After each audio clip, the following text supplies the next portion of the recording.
Train to Eldritch Hollow. I never meant to discover the secret lurking beneath our town's old train station.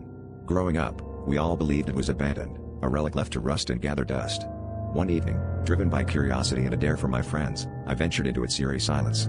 The moment I stepped inside, the air seemed to thicken, and the shadows stretched longer than they should, as if they had lives of their own. It was then I noticed the ticket machine, glowing faintly in the corner, just waiting for someone to use it. Against my better judgment, I approached it and pressed a few random buttons.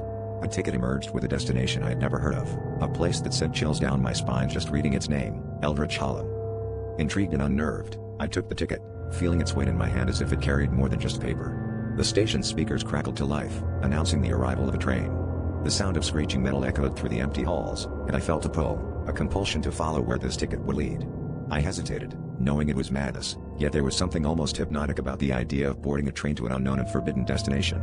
My instincts screamed at me to leave, but my feet were already moving towards the platform, as if guided by an unseen force. As the train approached, its windows were dark and opaque, concealing whatever lay within. The doors slid open with a menacing hiss, and an icy breeze swept out, ruffling the ticket in my hand. My heart pounded as I boarded, the doors closing behind me with a finality that made escape feel impossible.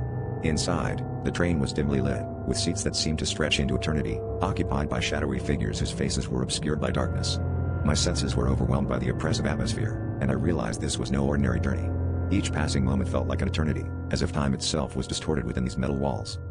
The train finally came to a halt, and the doors opened to reveal a landscape twisted by nightmares, a world where reality seemed to unravel at its seams. Eldritch Hollow was a place that defied comprehension, its architecture shifting and changing in the corner of my eye. I stumbled out, the ground beneath my feet feeling unsettlingly alive. The ticket in my hand dissolved into ash, and I knew I was trapped, a prisoner of my own reckless curiosity. As I turned to face the train, it vanished into the void, leaving me stranded in this terrifying realm of the unknown. The echoes of distant whispers surrounded me, growing louder, as if welcoming me into the depths of madness.